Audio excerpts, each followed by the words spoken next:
Okay 1 metre के लिए हमें 1 डायोप्टर एक्कोमोडेशन चाहिए। लेकिन देखें अगर हम इस ऑब्जेक्ट को यहाँ पे लिटिल बिट आगे करें या बिहाइंड करें, तो इस ऑब्जेक्ट के इन फ्रंट एंड बिहाइंड अगर हम लीनियर बात करें, तो अगर हम इस ऑब्जेक्ट को स्लाइटली आगे पीछे करें तब भी आई की एकोमोडेशन पे कोई इफेक्ट नहीं पड़ रहा with in a short range of, ठीक है। कि अगर आप इस ऑब्जेक्ट शॉर्ट रेंज में आगे पीछे आप इसको करें तब भी आई के एकोमोडेशन पे इतना ज्यादा इफेक्ट नहीं पड़ रहा। तो अब ये जो एरिया है जिसमें हम ऑब्जेक्ट को थोड़ा सा आगे थोड़ा सा पीछे करें और स्टिल वो ऑब्जेक्ट जो है उसके लिए एकोमोडेटिव डिमांड वही का वही है, तो हम कहते हैं कि इतना this is called depth of field. This is called depth of field. आपकी डेप्थ ऑफ फील्ड कितना है, हम कहते हैं ना कि हमारे आई की कोई डेप्थ ऑफ फील्ड, इसका मतलब है कि आप ऑब्जेक्ट 1 मीटर पे रखें, थोड़ा सा आगे करें थोड़ा सा बिहाइंड रखें, तो ये जो फील्ड है डेप्थ ऑफ फील्ड, इसमें कोई भी ऑब्जेक्ट है तो उसके लिए इक्वल एकोमोडेटिव स्टिमुलस होगा। एंड द सेम थिंग जब हम आई में इनसाइड की बात करें कि इस ऑब्जेक्ट से जितनी भी रेज जा रही है वो रेटिना पे फोकस हो रही है। रेटिना पे क्या हो रही है, फोकस हो रही है। अब रेटिना के इनसाइड जब हम बात करेंगे कि ये ऑब्जेक्ट यार अगर हम थोड़ा सा आगे करें थोड़ा सा बिहाइंड करें लेकिन उसका इमेज तब भी रेटिना पे बन रहे हैं। सो देखिए इसमें रेटिना पे अगर हम बात करें, अगर थोड़ा सा ऑब्जेक्ट हम बिहाइंड आगे पीछे थोड़ा सा शिफ्ट करें बट स्टिल भी आपकी आई जो है उसको एग्जैक्टली परसीव कर रहे हैं, उसकी इमेज की क्वालिटी उसकी एकोमोडेशन डिमांड वही है। तो देखिए ये जो रेंज जो नैरो रेंज है आपकी फोकसिंग का सिस्टम इनसाइड आई, हम कहते हैं कि यार नॉर्मल आई में देखें तो प्लस 0.45 डायोप्टर तक यूजुअली लोग कहते हैं कि प्लस 0.3, कुछ लोग कहते हैं, कुछ लोग बिलीव करते हैं कि 0.5 डायोप्टर तक इतना आपका डेप्थ ऑफ फोकस है। इसका मतलब है कि इतनी रेंज के मुताबिक 0.5 डायोप्टर अगर आप जी आगे पीछे कर ले तब भी आपकी फोकस जो है वही रेटिना पे होता है। तो these concept of depth of focus, in depth of focus कभी कभार हम उसके लिए भी जो हम 3 डायमेंशनल इमेज देख रहे हैं स्पेस में, तो उसमें भी हम यूज करते हैं कि डेप्थ ऑफ फोकस क्या है आपकी। सो बेसिकली यहाँ पे कंसेप्ट क्या है, क्या आप अगर ऑब्जेक्ट थोड़ा सा आगे पीछे भी कर लें उसका फोकस जो है स्टिल रेटिना पे होगा। तो यहाँ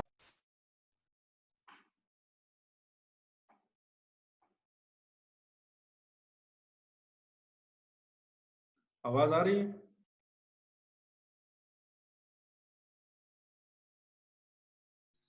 यस सर अभी आ रही है। मैंने ग्रुप में मैसेज भी किया, पता नहीं इधर नेट वो थोड़ा सा हो गया था, सॉरी यार। डिस्क आप देखिए मैंने ग्रुप में पिक्चर भेजी है, बस कनेक्टिंग कर रहा था, पता नहीं है यार ये अगर इस्लामाबाद में ये नेट का ये मसला है तो ये तो फिर अपने में फिर अल्लाह खैर करे। हाँ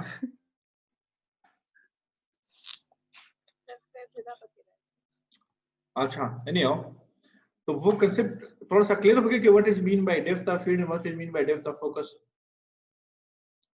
ठीक है। yes, कि ये कोई एग्जैक्ट पॉइंट नहीं है कि बस यहाँ पे ऑब्जेक्ट है उसके लिए ये इतना डायोप्टर एकोमोडेशन। तो क्वेश्चन में ये कर रहा था, आपसे पूछ रहा था कि व्हाई देयर इज, यहाँ पे हम लिखते हैं कि एकोमोडेटिव रिस्पांस जो है usually less than stimulus 50 centimetre 20 centimetre पे है, तो जाहिर नहीं कि वो आई बी 20 उसके लिए एग्जैक्टली 5 डायोप्टर की एकोमोडेशन करेगा। मे भी हो सकता है वो 4.5 डायोप्टर करे, व्हाई, बिकॉज उसका डेप्थ ऑफ फील्ड इतना हो कि वो इसमें वो सारी चीजें एकोमोडेट कर सकते, जरूरी नहीं कि एग्जैक्टली उसके लिए 5 डायोप्टर की एकोमोडेशन करे। तो यही रीजन है कि हम यूजुअली जब आगे डिस्कस करेंगे कि यूजुअली एक टारगेट के लिए जो एकोमोडेशन चाहिए आई यूजुअली इतना एकोमोडेशन नहीं करे, उससे थोड़ा सा लेस करता है, तो उसको फिर हम कहते हैं कि यार this is something physiological lag of accommodation, this is physiological lag of accommodation due to the depth of focus in depth of field. I usually accommodation जो है वो लेस करता है as compare to the stimulus. बात समझ आ गई? Yes sir. Sir आपने जो भी ये 1 मीटर 1 डायोप्टर की एग्जांपल दी है ये फोकस की थी या फील्ड की थी? हम जब डिस्कस के दोनों के डिस्कस करेंगे कि देखिए अगर स्पेस में आई से बाहर आप एक ऑब्जेक्ट को थोड़े से पास लेके लिए आगे पीछे करते हो, ठीक है, लेकिन उसका एकोमोडेशन डिमांड या उसका still focus on the retina है, तो हम जो स्पेस में हम बात करें तो उसको हम कहते हैं डेप्थ ऑफ फील्ड। लेकिन इनसेट जब हम आई में बात करते हैं कि यार अगर हमने इतने फासले पे आई को आगे पीछे ऑब्जेक्ट को आगे पीछे कर दिया, लेकिन रेटिना उसके स्टिल फोकस जो है वो एग्जैक्टली अंदर रेटिना है, क्योंकि उसके साथ जो है रेटिना में भी देखे तो रेटिना में भी स्लाइडली अगर ऑब्जेक्ट जो है उसकी फोकस आगे फ्रंट बनता है, बिहाइंड बनता है, but with in small range बनता है, तो हम कहते हैं कि ये this object is still in focus और आपकी विजुअल सिग्नल जो है वो सही जा रहे हैं। तो आई में इनसाइड जब हम बात करें तो वो डेप्थ ऑफ फोकस है, और आई से हम बाहर बात करें तो जैसे depth of field. All clear? Yes sir, हो गया। एंड समटाइम जो 3D इमेज बन रहे हैं, जो लोग कहते हैं यार 3 डायमेंशनल इमेज, उसके लिए भी हम लोग कहते हैं डेप्थ ऑफ फोकस के, आई के डेप्थ ऑफ फोकस ज्यादा है, इसलिए वो सारे इमेजेस के इमेज सारी चीज जो है वो परसीव करते हैं, जो कि स्टीरियोप्सिस में हम टर्म यूज करते हैं। अच्छा, एक हो गया एकमोडेटिव स्टिमुलस। एकमोडेटिव स्टिमुलस के दूसरे क्या है, आप है एकमोडेटिव डिमांड। देखिए स्टिमुलस क्या था, स्टिमुलस कौन सा चीज स्टिमुलस को डिफाइन करता है, नियर टारगेट। ओके, अब डिमांड किस चीज पे डिपेंड करता है, एकमोडेटिव डिमांड। ये accommodative demand is provided by target distance, मतलब near object distance as well as refractive error. ये मुझे बताइए शाबाश, ये किस पे हमने काफी डिस्कशन किया था। स्टिमुलस तो आपने कोई भी ऑब्जेक्ट रखा, बस दिस स्टिमुलस, कोई भी डिटेल ऑब्जेक्ट को पेशेंट को रिसीव कर देता। डिमांड क्या होता है, डिमांड ये होता है कि आपकी आई को कितना एकमोडेशन चाहिए इस टारगेट को क्लियर देखने के लिए। आपने कोई भी ऑब्जेक्ट रखा, लेट्स सपोज 50 सेंटीमीटर पे, ठीक है, तो आई को कितना एकमोडेशन चाहिए। अब दो चीजों पे डिपेंड करता है कि आपकी टारगेट कितने फासले पे है आई से, as well as refractive error. पता है कि नहीं पता? एन एग्जांपल देता है हाइपरमेट्रोप का, कि अगर आपके पास +1 डायप्टर हाइपरमेट्रोप है, what does it mean by +1 dioptre hypermetrope, कि ये 1 डायप्टर एकमोडेशन तो डेस्टिन में ही यूज कर रहे हैं कि वो तो नियर में उसकी क्या फॉर्मूला है कि वो टारगेट के लिए जो इमेट्रोप को जितना चाहिए आप वो कैलकुलेट करेंगे, उसके साथ ये डेस्टिन वाला भी ऐड करेंगे। For example 1 dioptre hypermetrope patient and here he is looking to object जो कि 50 सेंटीमीटर पे लोकेटेड है, तो इमेट्रोप 50 सेंटीमीटर के लिए कितने डायप्टर एकमोडेशन कर रहे हैं, 2 डायप्टर। अब ये हाइपरमेट्रोप अगर 50 सेंटीमीटर को देख रहे हैं तो कितना करेगा, 3 करेगा, 3 डायप्टर्स। उसका जो एरर है वो इसके साथ आप ऐड करेंगे। दूसरा एग्जांपल के थोड़ा सा मजीद लोगों का कंसेप्ट क्लियर हो जाए, एक हाइपरमेट्रोप है, 2 डायप्टर हाइपरमेट्रोप है, और वो एक ऑब्जेक्ट को देख रहे हैं जो कि ऑब्जेक्ट लोकेटेड है 1 मीटर पे। तो मुझे पता है कि ये हाइपरमेट्रोप पेशेंट जब एक टारगेट को 1 मीटर पे पड़ा हुआ है उनको देख रहे हैं, तो कितना एकमोडेशन, उसका डिमांड कितना होना चाहिए टोटल, 3 होगा। 3 होगा। क्यों 3 है, because 1 dioptre is for 1 metre, जो कि इमेट्रोप है, लेकिन ये हाइपरमेट्रोप है तो ये एक्सेस वो करेगा, एकमोडेशन करेगा। सो इसलिए कहते हैं कि एकमोडेशन डिमांड जो है, डिमांड स्टिमुलस तो बस आपने टारगेट रखे बस बात खत्म, लेकिन डिमांड जो है वो दो चीजों पे डिपेंड करता है, एक टारगेट की डिस्टेंस पे as well as refractive error. देखिए आप देखिए ना, यहाँ पे क्या करें कि ओवर माइनस या under plus extra accommodative demand required to see target. इसका जरा मुझे कांसेप्ट क्लियर करें शाबाश, what does mean by over minus and under plus. Under plus का मतलब है कि कोई हाइपरमेट्रोप पेशेंट है वो अंडर करेक्टेड है, स्टिल उसका हाइपरमेट्रोप पे थोड़ा सा है, और वो इस टारगेट को देख रहे, तो वो ज्यादा एकमोडेशन करेगा कि नहीं करेगा, शाबाश।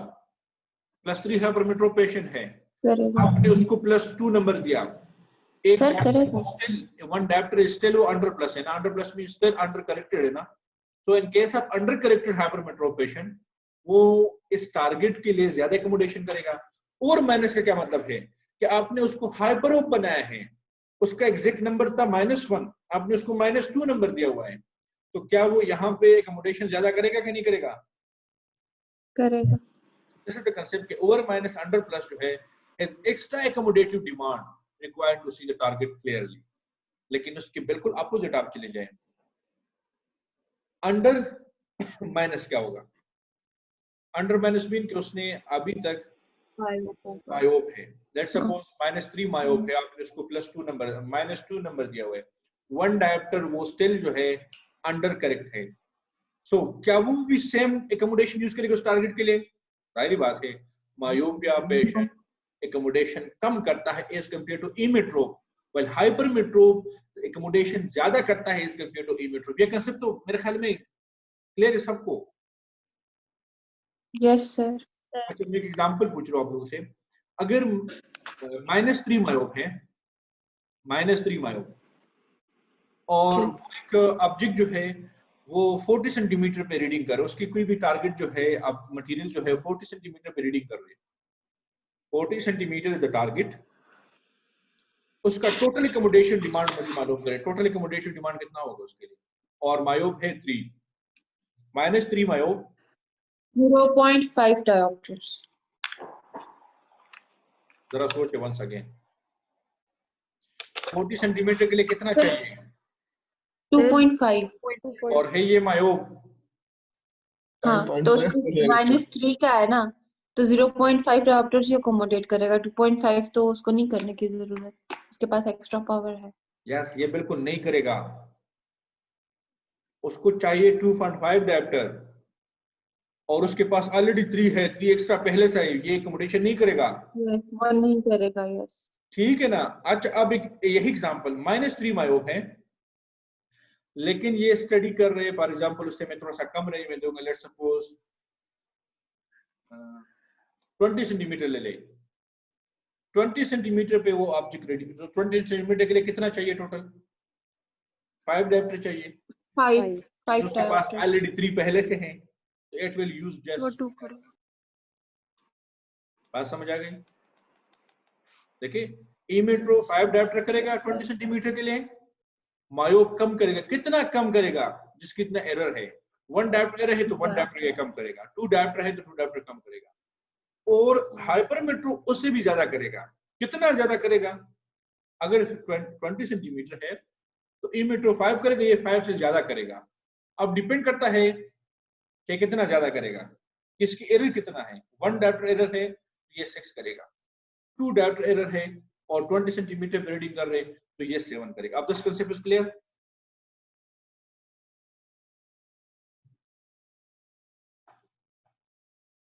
Anam? Yes sir. Yes sir, clear हो गया। Okay, so this is the main difference कि what is accommodative stimulus, जो कि near stimulus है, near target जो आपने कहा। लेकिन accommodative demand किस चीज पे डिपेंड करता है? 2 चीजों पे। 1 accommodative target distance, कितने फासले पे ऑब्जेक्ट है, टारगेट है, and the second thing is refractive error, जो कि काफी एग्जांपल से ये चीजें क्लियर हो गया। फिर है accommodative response। accommodative response क्या है? Accommodative response is a measure of the actual accommodation that is present।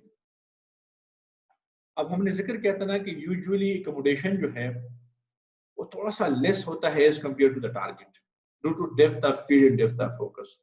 लेकिन जब हम बात करें कि accommodative response क्या है, तो ये actual accommodation हम मालूम करते हैं कि इसके actual accommodation क्या है। फॉर एग्जाम्पल कैसा है?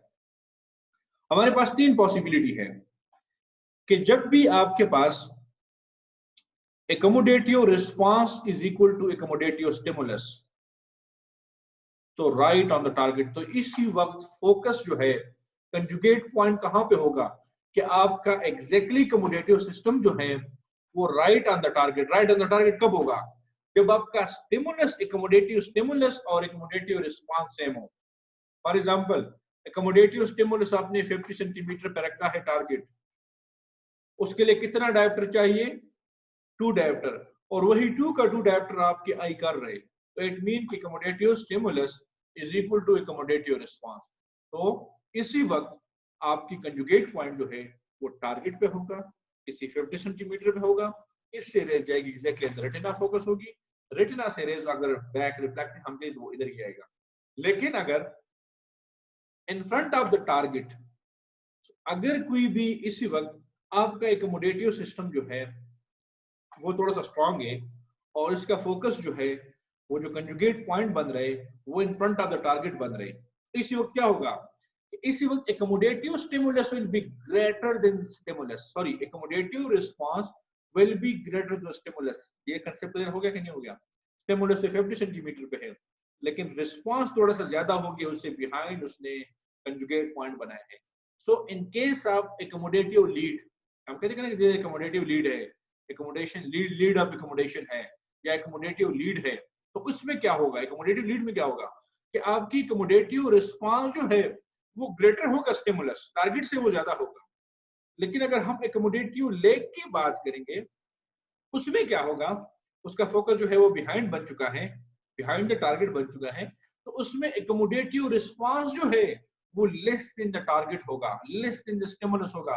दिस कांसेप्ट इज क्लियर और नॉट क्लियर? क्लियर। वही बात है, लेकिन थोड़े से अनदर टर्म में मैंने एक्सप्लेन किया। अब वही बात जो उधर हम डिस्कस कर रहे थे, यहाँ पे हमने एकमोडेटिव रिस्पांस और स्टिमुलस के बेस पे हमने इसको एक्सप्लेन किया। क्लियर? Yes sir. ओके, तो यहाँ तक कि जब सारी चीजें हम पढ़ रहे थे ना, ये हम लीड और लेग और थोड़ा सा बैकग्राउंड हमने डिस्कस किया कि अगर आपको ये बैकग्राउंड पता है तो आप देखेंगे dynamic retinoscopy is very easy.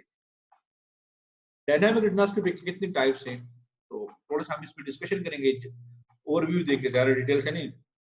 माइनाकुलर estimated method, जिसको MEM रेटिनोस्कोपी कहते हैं, MEM retinoscopy. Sorry, this is ये लाइन में, this is separate thing, not retinoscopy, this is the separate thing. Well, bell retinoscopy है, cross retinoscopy, shield retinoscopy method, and right method है, low neutral, high neutral method, stress point retinoscopy and book retinoscopy। लेकिन इसमें मेरे ख्याल में कुछ चीजें जो है स्पेशली, अगर यहाँ तक ये जो ज्यादा डिटेल जो है इसमें नहीं, आप बुक में फिर भी देख ले बुक रेटिनोस्कोपी को।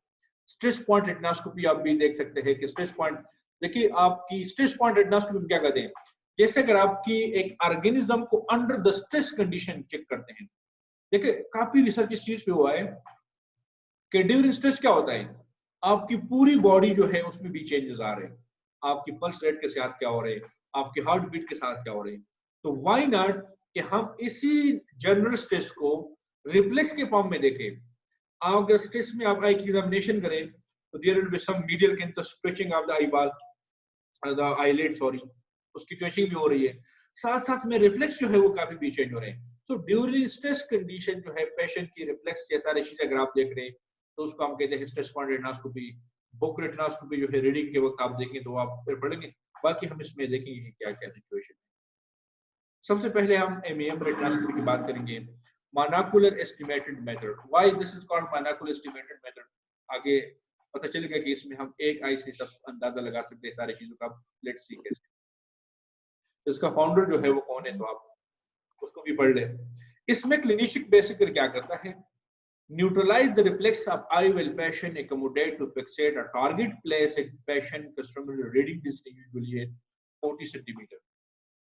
ऑब्जेक्ट हम कौन सी डिस्टेंस पे रखेंगे, शाबाश, ऑब्जेक्ट जो है टारगेट जो है वो हम यूजुअली रखेंगे 40 सेंटीमीटर पे। इट मीन स्टिमुलस जो है एक्कोमोडेटिव स्टिमुलस वो 40 सेंटीमीटर पे होगा।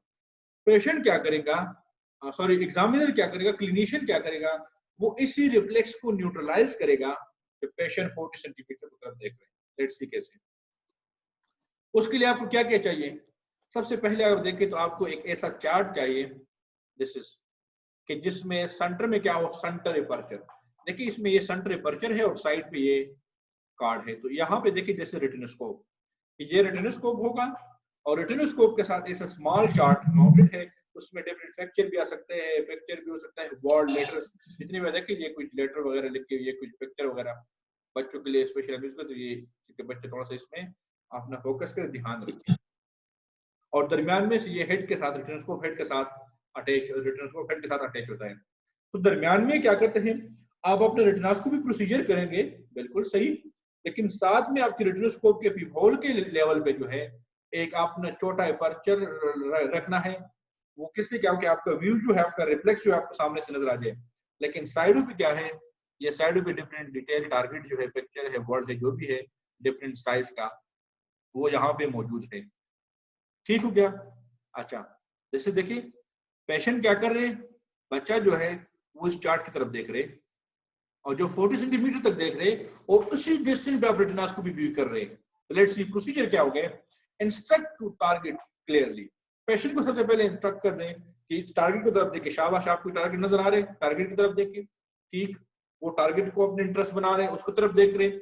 आपने स्लो आहिस्ता से रेटिनोस्कोप बीम इतना आराम से आप करेंगे, आपको जस्ट रिफ्लेक्स का पता चल जाए, लेकिन पेशेंट जो है वो स्टिल आप टारगेट की तरफ देखे and observe the moment motion of retinoscopy, और उसी मोमेंट को चेक करें कि आपकी मोमेंट क्या, आपको विद नजर आ रहे, अगेंस्ट नजर आ रहे, कोई भी जो भी नजर आ रहे, और इसी के अकॉर्डिंग आप वहां पे ट्रायल लेंस जो है वो लेकर स्पेक्टिकल, इसमें हम यूजुअली ट्रायल प्रेप यूज नहीं करते, बस सामने से आई के सामने जो है, देखिए यहाँ पे ये कोई ट्रायल प्रेप यूज नहीं करता, बस जल्दी से आई के सामने जो है ये लेंस जो है, अगर विद जा रहे थोड़ा सा प्लस लेंस लगा रहे, अगेंस्ट जा रहे तो माइनस लेंस लगा रहे, ठीक है। अच्छा, इंटरप्रिटेशन क्या होगा, सिंपल से प्रोसीजर है, मैंने पहले आपको बताया था क्या होना चाहिए, अगर इसमें स्टिमुलस और रिस्पॉन्स सेम है तो इसी 40 सेंटीमीटर पे उसको न्यूट्रल होना चाहिए, सिंपल सी बात है। बट अगर नहीं है, उसको विद मोमेंट मिल रहा है तो क्या करेंगे आप शाबाश, अगर विद मोमेंट मिल रहे हैं तो माइंड में क्या आना चाहिए, लेग ऑफ एकोमोडेशन है कि नहीं है, तो उसके लिए फिर आप क्या करेंगे, प्लस लेंस यूज करेंगे, वो प्लस लेंस जिसने इस विद मोमेंट को न्यूट्रलाइज कर दिया, this is your lag of accommodation, so easy. जैसे देखिए लेग ऑफ एकोमोडेशन क्या है, the amount of plus lens that neutralise the reflex, so simple, आपने देख लिया, उसमें न्यूट्रल रिफ्लेक्स मिल रहा है, बात खत्म, stimulus and response the same thing, but आपको विद रिफ्लेक्स मिल रहा है, विद रिफ्लेक्स भी एकोमोडेशन लेग है, कंजुगेट पॉइंट आपके रेटिनोस्कोप के बिहाइंड है, and you just put the plus lens, अब वो प्लस लेंस जिसने मोमेंट को न्यूट्रलाइज कर दिया वो आपका लेग ऑफ एकोमोडेशन है, ठीक है।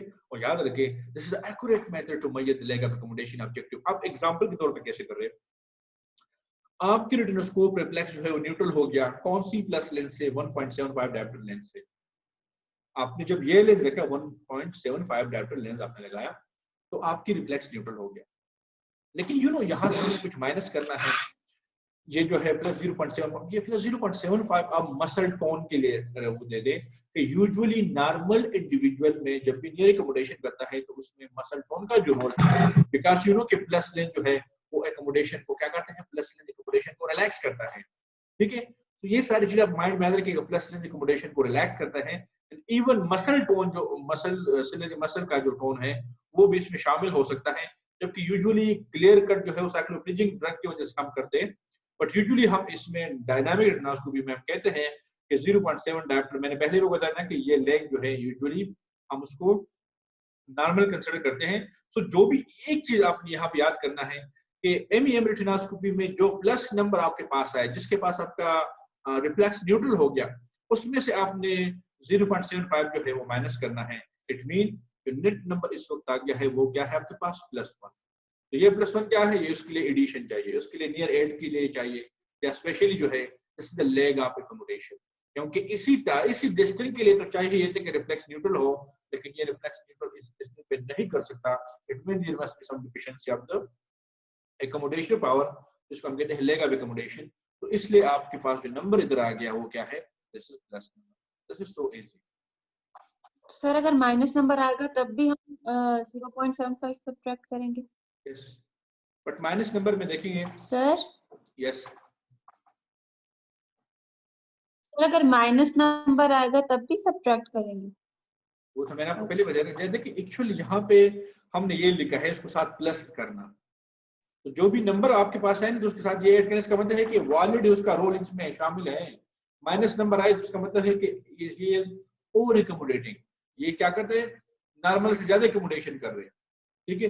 तो वो माइनस भी जाहिर बात है हम करेंगे उसमें पहले से वो नॉर्मल भी शामिल है, और वो नॉर्मल से ज्यादा कर रहे हैं, तो नॉर्मल से जब ज्यादा करें तो उसके लिए आप क्या उसके लिए माइनस नंबर आप यूज करेंगे कि इसका तो एकोमोडेटिव स्पाज्म तो नहीं है। फिर वो बच्चे को आप देखेंगे साइक्लोफ्रिजिक रिफ्रैक्शन भी करेंगे कि इसका वो न्यूट्रल हो गया, अगर वो एकोमोडेटिव स्पाज्म की वजह से है जिसके लिए सोडो मायोपिया बन चुका है तो उसके लिए माइनस नंबर नहीं दे रहे, उसके लिए जो अलग ट्रीटमेंट है, मैंने आपको पहले ही बताया था, समटाइम हाइपरोपिक चिल्ड्रन जो है, हाइपरोपिक चिल्ड्रन वो भी आपको माइनस नंबर दे रहे हैं due to accommodative spasm. Minus number में आपको फिर वही बैकग्राउंड नॉलेज यूज करना होगा कि ये तो माइनस इधर नंबर आ रहे हैं, but this is minus due to which, अगर लीड ऑफ एकोमोडेशन बच्चों में आ रहे हैं तो इसका हरगिज ये मतलब नहीं है कि there is must be something strong, maybe there is something spasm, तो वो स्पाज्म आपने फिर एक्सक्लूड करना है।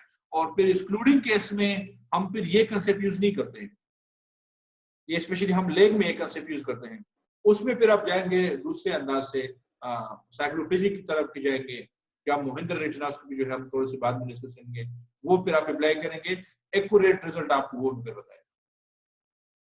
सर ये रेटिनोस्कोपी जो है ये फुल रिफ्लेक्शन के बाद करेंगे कि नहीं, ये नहीं करेंगे, वैसे ही करेंगे?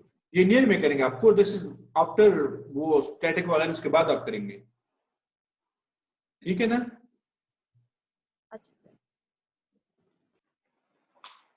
अच्छा, लेकिन सर स्टैटिक में अगर हम बच्चों में साइक्लोप्लेजिक कर रहे हैं तो उसके बाद तो हम ये नहीं कर सकते। नहीं नहीं, ये अभी आप पढ़ेंगे ना, ये एक्चुअल ये जो डायनामिक रेटिनोस्कोपी कर रहे हैं ना, ये एक अल्टरनेटिव वे अडॉप्ट कर रहे हैं साइक्लोप्लेजिक के।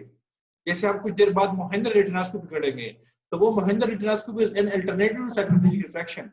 वो कहते हैं कि अगर बच्चों में साइक्लोप्लेजिक रिफ्रैक्शन कंट्राइंडिकेटेड और आप चाह रहे तो फिर क्या करेंगे, फिर मोहेंद्र करेंगे, ये उसमें नहीं करेंगे।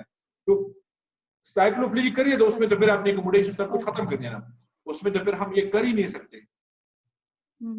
ये माइंड कंसेप्ट क्लियर कर दें। इसमें तो हमारा एकोमोडेशन ये चीजें मालूम करना चाह रहे हैं। आपने साइक्लोप्लेजिक यूज किया तो फिर तो उसकी की जरूरत नहीं है, फिर वो आपकी नियर रेटिनोस्कोपी में आ गया। बात समझ आ रही है? फिर तो वो डायनामिक डिग्री से आपने निकाल दिया उसको। So never try dynamic retinoscopy after cycloplegic refraction, ठीक? ओके। अच्छा, सो बेल रेटिनोस्कोपी क्या है? सो इसका नाम मैं बताऊंगा, इसके यूजुअली बेल नाम क्या हो गया है। तो यूजुअली जो बिगिनर थे, ठीक है, उसने जो रेटिनोस्कोपी डिजाइन किया था तो स्पेशली वहां पे उसने एक बेल यूज कर रहे थे कि जो कि रिंगिंग भी कर रहा था, और बच्चा जो है या पेशेंट जो है उस रिंगिंग की तरफ जो है बेल की आवाज की तरफ, आवाज भी है, स्टिमुलस भी है, तो उनकी तरफ वो अटेंशन दे रहा था, वो देख रहा था।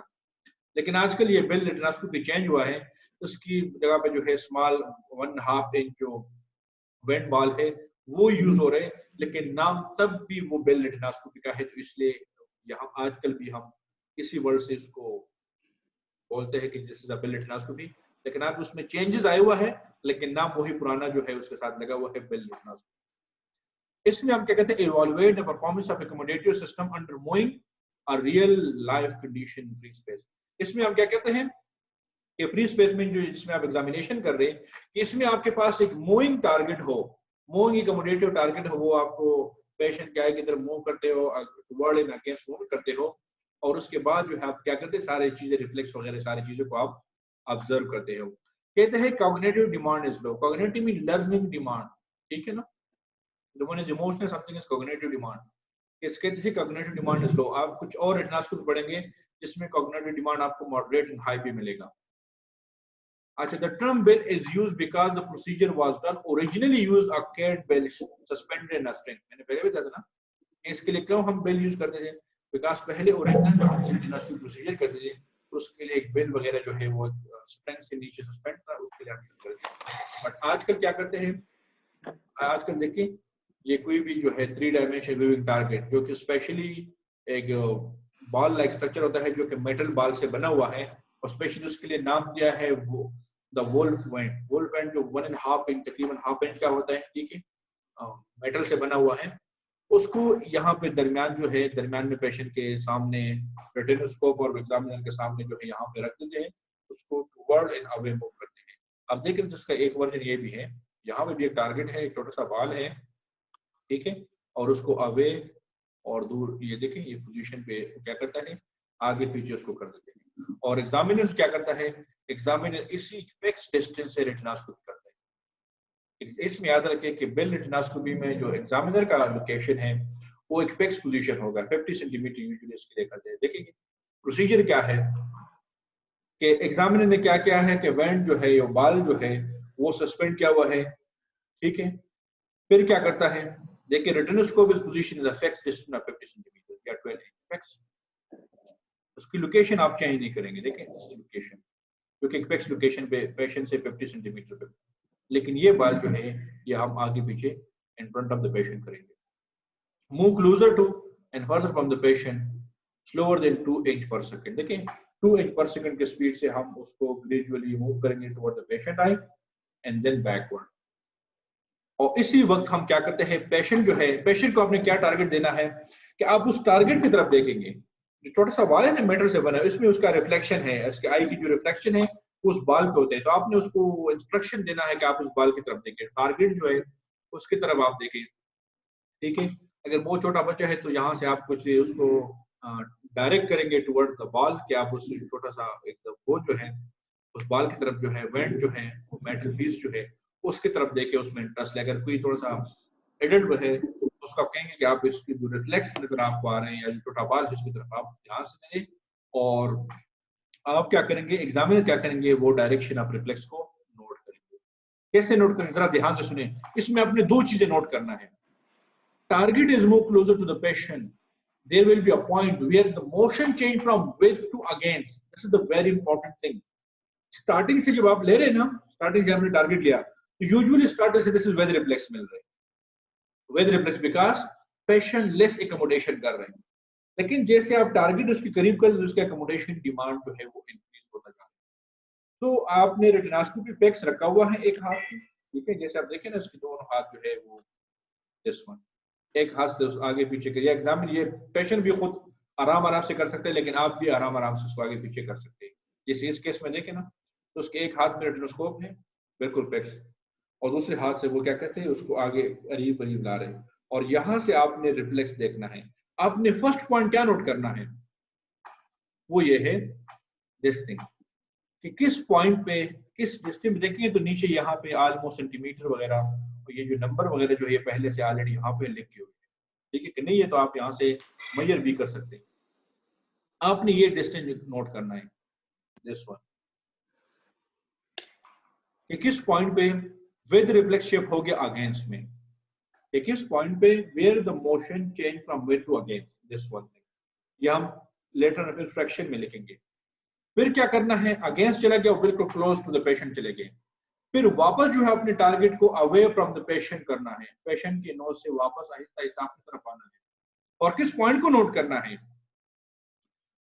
अनटिल विद मोशन, वहां पे तो अगेंस्ट मोशन था ना, अब उस अगेंस्ट मोशन को आप आराम से दोबारा ऐसे करेंगे और उस पॉइंट को आप दोबारा नोट करेंगे जहां पे अगेंस्ट जो है वो विद में कन्वर्ट हो। देखिए अगर हम अपनी तरह से टारगेट पेशेंट की तरफ मूव कर रहे हैं, ठीक है, तो जैसे विद से अगेंस्ट में चला गया वो पॉइंट यू शुड नोट कि विद से मोमेंट चेंज होगा अगेंस्ट में, फिर जो है बहुत क्लोज चले गए पेशेंट की तरफ, फिर वंस अगेन दोबारा जो है away from the patient and toward the examiner, और उसी पॉइंट को नोट करना है जिस पॉइंट पे with reflex sorry against reflex जो है वो स्टिल विद में कन्वर्ट हो गया। हो गया तो क्या, आपने दो मेजरमेंट रिकॉर्ड करना है, और ये दो मेजरमेंट कैसे रिकॉर्ड करना है, फ्रैक्शन में। आपने लिखा बेल रेटिनोस्कोपी 30/40, अब ये 30 क्या है, न्यूमरेटर क्या है, डिनोमिनेटर क्या है, जरा देखिए। It means that inward change from with to against occur 30, ऊपर वाला जो है ना, ऊपर वाला जो न्यूमरेटर नंबर है, ये आपको ये बता रहे हैं कि जब आप टारगेट इनवर्ड कर रहे थे, जब आपने अपनी तरह से टारगेट को एग्जामिनर के पेशेंट की तरफ मूव किया तो 30 सेंटीमीटर पे वो क्या हो गया, वो विद से अगेंस्ट में चेंज हो गया।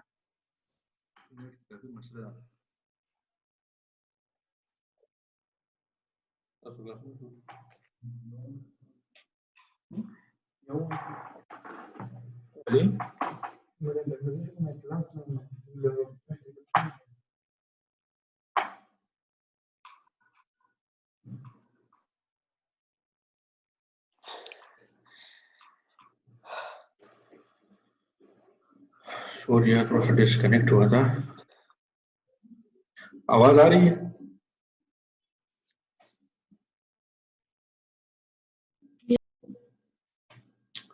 ओके सो आपने दो रीडिंग जो है वो नोट करना है। अब जो डिनोमिनेटर है वो क्या बता रहे हैं कि जब अपने टारगेट को पेशेंट से दोबारा जो है वो अवे मतलब अपनी तरफ आप कर रहे थे, तो इसी वक्त जो है रिफ्लेक्स जो थे वो अगेंस्ट से विद में चेंज हो गए, जो कि 40 सेंटीमीटर पे है। अब यहाँ पे कुछ एक्सपेक्टेड वैल्यू जो है नॉर्मल के लिए, इंडिविजुअल के लिए बताया गया है कि जब भी आप इनवर्ड जा रहे हो तो इसी डिस्टेंस में देखिए 42.5 से लेकर 35 सेंटीमीटर के बीच में आपकी रिफ्लेक्स जो है वो विद से अगेंस्ट में चेंज होना चाहिए, और इस तरह से जब आप आउटवर्ड आ रहे 37.5 से लेकर 40 सेंटीमीटर के बीच में आपको वो रिफ्लेक्स अगेंस्ट होना चाहिए। सॉरी अगेन से विद में कन्वर्ट होना चाहिए। This is the normal finding. लेकिन अगर कह रहे अगर there is a lag of accommodation does not fall within these range, the procedure is repeated with plus lenses. Lenses which normalize these range are considered as acceptable near point prescription. अगर कोई भी patient आप कर रहे examine कर रहे हैं ट्रांसकोपी से कर रहे हैं, लेकिन उसकी फाइंडिंग जो है वो इस वैल्यू के रेंज में नहीं आ रहा, अगर इनवर्ट जा रहे हो वो 42 और 37